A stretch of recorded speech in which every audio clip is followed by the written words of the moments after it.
வீடியோக்கு போறதுக்கு முன்னாடி டெலிஷியஸ் கிச்சன் ரெசிபிஸ் சேனலை நீங்க இன்னும் சப்ஸ்கிரைப் பண்ணல அப்படின்னா அங்க இருக்க ரெட் கலர் சப்ஸ்கிரைப் பட்டனை கிளிக் பண்ணி எங்க சேனலை சப்ஸ்கிரைப் பண்ணுங்க அண்ட் பக்கத்துல இருக்க பெல் ஐகானை கிளிக் பண்ணீங்க அப்படின்னா எங்களோட நோட்டிபிகேஷன் உங்களுக்கு உடனுக்குடன் வரும்.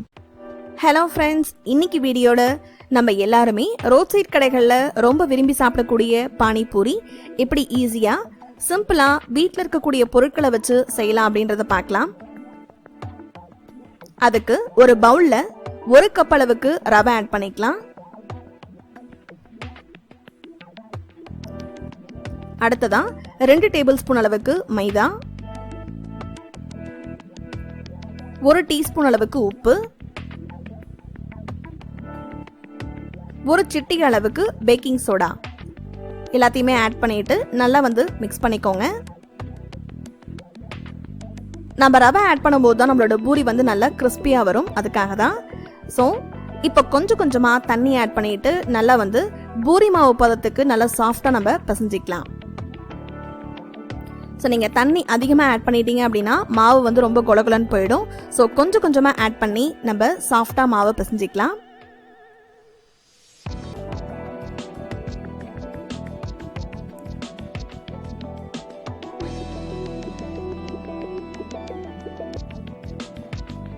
அண்ட் அதே மாதிரி பிசையும் போது நல்லா அழுத்தம் கொடுத்து பிசைஞ்சிங்க அப்படின்னா நம்மளோட மாவு நல்லா சாஃப்டா இருக்கும். இந்த மாதிரி நல்லா அழுத்தம் கொடுத்து பிசைஞ்சிக்கோங்க.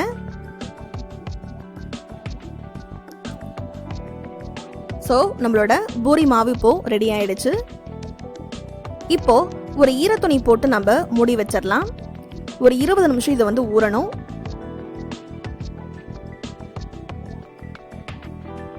இப்போ 20 நிமிஷம் ஆயிடுச்சு. நம்ம ஓபன் பண்ணி பார்க்கலாம். நம்ம பூரி இப்போ தேய்க்கிறதுக்கு ரெடியா இருக்கு. இப்போ ஒரு குட்டி சைஸ் பால் எடுத்து நம்ம நல்லா சப்பாத்தி மாதிரி விரிச்சு தேய்க்க ஆரம்பிச்சிடலாம். எண்ணெயோ மாவோ நீங்க எதுவுமே ஆட் பண்ண தேவையில்ல, அப்படியே தேய்ச்சிக்கலாம். நல்லா சப்பாத்தி மாதிரி ஃபுல்லும் விரிச்சு நீங்க தேய்ச்சிக்கோங்க.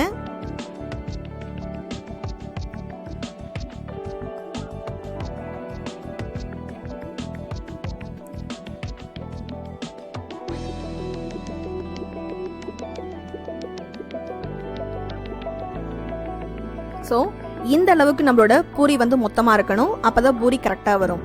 இப்போ ஒரு மூடி வச்சு நம்ம குட்டி குட்டி ஷேப்பா நம்ம கட் பண்ணிக்கலாம். உங்களுக்கு எந்த ஷேப்ல வேணுமோ அந்த ஷேப்ல நீங்க கட் பண்ணிக்கோங்க. எந்த சைஸ் வேணுமோ அந்த சைஸ்ல கட் பண்ணிக்கோங்க. ஸோ நம்ம தேய்ச்சி வச்சிருந்த எல்லாத்தையுமே இந்த மாதிரி குட்டி குட்டி ஷேப்பா நம்ம கட் பண்ணி எடுத்து வச்சுக்கலாம்.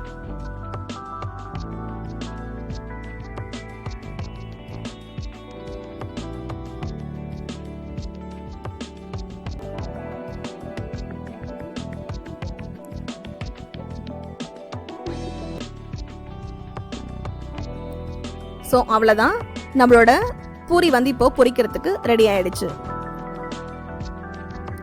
இப்போ அடுத்ததா நம்ம பானி ரெடி பண்ணிடலாம். அதுக்கு ஒரு மிக்சர் ஜார்ல ஒரு கை அளவுக்கு கொத்தமல்லி இலை ஆட் பண்ணிக்கலாம். அடுத்ததா அதே அளவுக்கு புதினா ஆட் பண்ணிக்கோங்க. அடுத்ததா காரத்துக்காக 3 பச்சை மிளகாய், நீங்க 4 கூட ஆட் பண்ணிக்கலாம். கடைசியா ஒரு பெரிய துண்டு இஞ்சி ஆட் பண்ணிட்டு தண்ணி ஆட் பண்ணி நல்லா நைஸா அரைச்சு எடுத்துக்கோங்க. இப்போ ஒரு பவுல்ல ஒரு வடிகட்டி வச்சு நம்ம அரைச்சதை ஆட் பண்ணிக்கலாம்.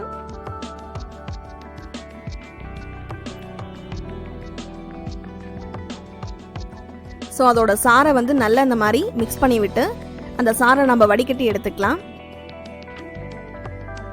மேல இருக்க அந்த சக்கை நல்லா ட்ரை ஆகிற அளவுக்கு நல்லா ஃபுல்லு ட்ரை பண்ணி எடுத்துக்கோங்க இந்த மாதிரி. அண்ட் இதில் இருக்கிறது நீங்கள் எடுத்து வச்சிங்க அப்படின்னா நம்ம மறுபடியும் நம்ம யூஸ் பண்ணிக்கலாம். அதை ஒரு பாத்திரத்தில் எடுத்து வச்சுக்கோங்க. இப்போ இதில் நம்ம தண்ணி ஆட் பண்ணிக்கலாம். 3 கப் அளவுக்கு நீங்கள் இதுக்கு தண்ணி ஆட் பண்ணிங்கன்னா கரெக்டாக இருக்கும்.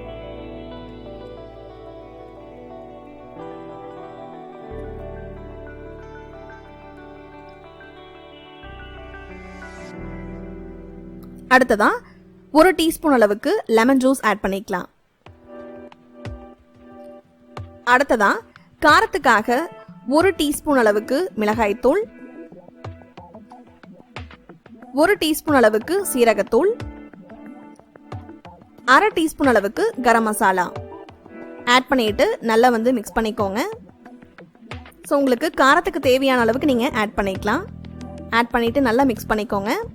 இப்போது தேவையான அளவுக்கு உப்பு ஆட் பண்ணிவிட்டு நல்லா வந்து மிக்ஸ் பண்ணிக்கலாம். ஸோ நம்மளோட பானி வந்து இப்போது ரெடி ஆகிடுச்சு.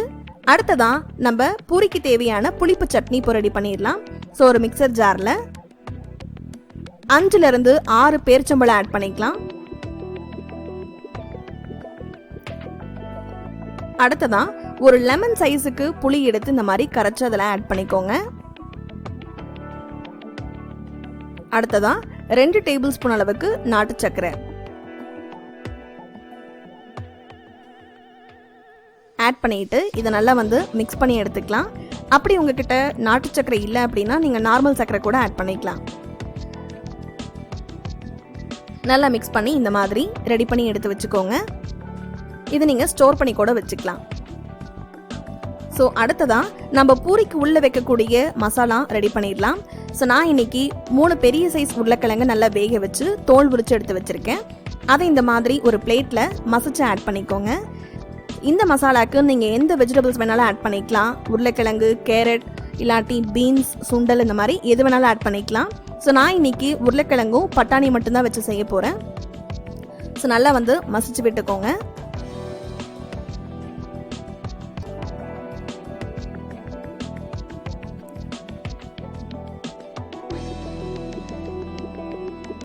அடுத்ததான் ஒரு கப் அளவுக்கு பச்சை பட்டாணி நல்லா வேக வச்சு இதில் ஆட் பண்ணிக்கலாம்.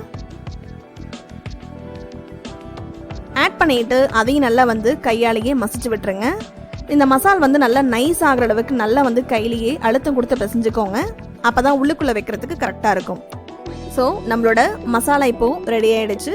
இதில் நாம் இப்போது காரத்துக்காக 1 டீஸ்பூன் அளவுக்கு மிளகாய்த்தூள், 1/2 டீஸ்பூன் அளவுக்கு கரம் மசாலா, 1/2 டீஸ்பூன் அளவுக்கு சீரகத்தூள்,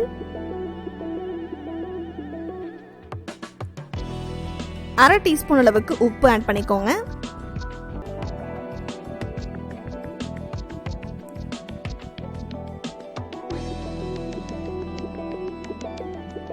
கடைசியா நம்ம பானி ரெடி பண்ணும்போது எடுத்து வச்சிருந்த அந்த கொத்தமல்லி மிக்சரை வந்து இதில் ஆட் பண்ணிக்கலாம்.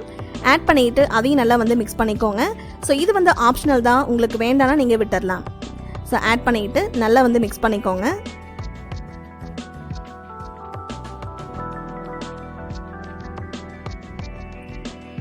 ஸோ ஃபைனலாக நம்ம பூரிக்குள்ளே வைக்கக்கூடிய ஸ்டஃபிங் வந்து இப்போது ரெடி ஆகிடுச்சு. இப்போ நம்ம தேய்ச்சி வச்சுருந்த பூரியை பொரிச்சு எடுத்துக்கலாம். ஸோ எண்ணெய் நல்லா சூடானதுக்கு அப்புறமா நம்ம தேய்ச்சி வச்சிருக்க பூரியை ஒன்றொன்னா போட்டு நல்லா பொரிச்சு எடுத்துக்கலாம். உள்ள சேர்த்திட்டு நல்லா இந்த மாதிரி ப்ரெஸ் பண்ணி விடுங்க. அப்போதான் நம்ம சேர்த்திருக்க பூரி வந்து நல்லா உப்பி வரும். இதே மாதிரியே ஒவ்வொரு பூரியா போட்டு நம்ம பொரிச்சு எடுத்துக்கலாம். அண்ட் அதே மாதிரியே இந்த பூரியை நீங்கள் எவ்வளோ நாள் வேணாலும் ஸ்டோர் பண்ணி வச்சுக்கலாம். அதோட கிறிஸ்பினஸ் வந்து உங்களுக்கு போகாது.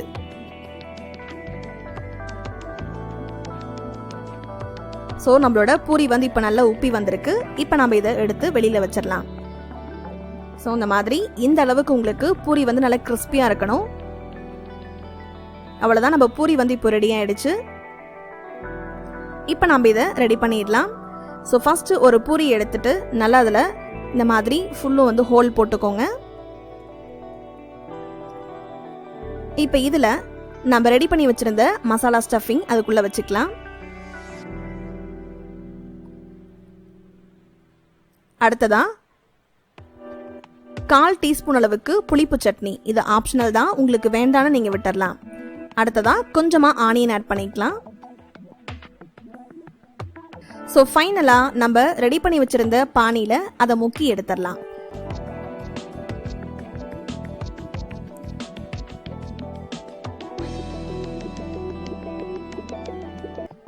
இதே மாதிரி உங்களோட எல்லா பூரியும் நீங்கள் ரெடி பண்ணிக்கோங்க. ஸோ இது கூட நீங்கள் எக்ஸ்ட்ரா வந்து சேவ் மிக்சர் இந்த மாதிரி எது வேணாலும் நீங்கள் ஆட் பண்ணிக்கலாம், உங்களோட ஆப்ஷன் தான். ஸோ அவ்வளோதான், நம்மளோட பானிபூரி இப்போது ரெடி ஆகிடுச்சு. ஈஸியாக நம்ம வீட்டில் இருக்கக்கூடிய பொருட்களை வச்சு நம்ம சிம்பிளாக செஞ்சு முடிச்சிடலாம். ஸோ கண்டிப்பாக உங்கள் குழந்தைங்க ரொம்ப விரும்பி சாப்பிடுவாங்க, அடிக்கடி கேட்பாங்க. கண்டிப்பாக நீங்கள் வீட்டில் ட்ரை பண்ணி பாருங்கள். ட்ரை பண்ணி பார்த்துட்டு இதோட டேஸ்ட் எப்படி இருக்குது அப்படின்றத எங்களுக்கு ஷேர் பண்ணுங்கள். இந்த வீடியோ உங்களுக்கு பிடிச்சிருந்தா லைக் பண்ணுங்க, ஷேர் பண்ணுங்க, எங்களோட சேனலை சப்ஸ்கிரைப் பண்ணுங்க. மீண்டும் ஒரு சூப்பரான ரெசிபியோட சந்திக்கலாம். தேங்க்யூ.